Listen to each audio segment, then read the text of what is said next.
after making a bitch out of their enemies. The king's fresh generals, Macbeth and Banquo, hit up 3 witches who start laying down some cold prophecy. Them witches say one day, Macbeth gonna rock the crown as king, and Banquo's blood also gonna be rolling on royal doves one day. Macbeth all geeked up about being big baller, but his woman, Lady Macbeth, be all like, why you wasting time, playboy? You best get off your lazy white ass and take that shit. So Lady McBee convinces McBeezy to shank King Duncan while he catches some Z's and lay the blame on his 2 chamberlains while they passed out from sipping too much drink. Macbeth straight tripping after doing the deed. So his woman steps up and puts the bloody knife on the chamberlains as evidence. When some fool Macduff finds the king's dead body, Macbeth murks them chamberlains so they can't dodge the heat. All paranoid that somebody gonna ice them too, Duncan's sons Malcolm and Donald Bane roll out of town. With them punks out of the way, Macbeth becomes the king. Since the witches done said Banquo's blood gonna be king's one day, Macbeth starts bugging and sends a couple of hoods to gat Banquo and his boy Fleance. Banquo gets wrecked, but Fleance ducks these fools. Later, Macbeth hollers at the 3 witches who lay down some new prophecy. First, an armored head tell him he best watch his boy Macduff. Then, a bloody child tell him that nobody born of a woman can touch him. Last, a crowned child holding a tree tells him he's solid till great burning trees roll up to the castle. Word comes that Macduff done roll out to England, so Macbeth gets ice cold and kills his whole family. Damn.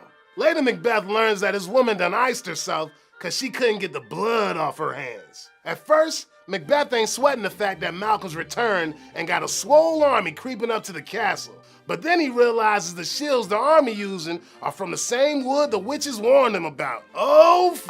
Since Macduff heard that his family and castle got smoked, he want to go toe-to-toe with Macbeth. On the battlefield, Macbeth says, Macduff, get off these nuts. You were born of a woman. Can't touch this. Turns out, Macduff's mama had a C-section when he was born, so Macduff wipes that nasty smile off his mug and beheads this fool.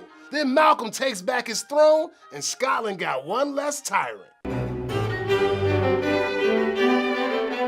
This play right here is a classical tragedy about a once righteous brother who balls till he falls, and it's an unchecked ambition and lust for power that makes him his own antagonist. But is Macbeth really the only one to blame for having such a bootleg fate? Cause on the real, it was Lady Macbeth who put a fire under his ass to murk the king, and you can even blame them witches for feeding his ambition and giving him a big old head. And Scottish society gotta ride the beef too. Back then the main rap was you ain't gotta pay unless you grab all the power you can, no matter who you gotta kill for it. So if you wanna say Macbeth got served because of all the people he shanked, you best recognize he was getting mad props for butchering his enemies at the beginning of the play.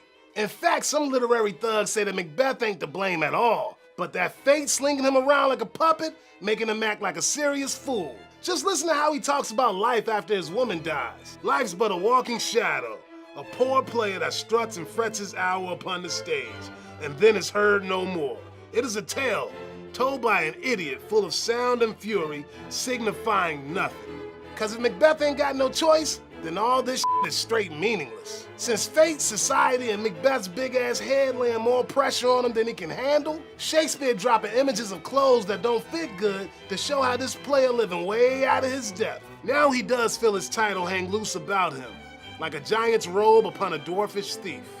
New honors come upon him, like our strange garments cleave not to their mold, but with the aid of use. Hey, y'all know how to make a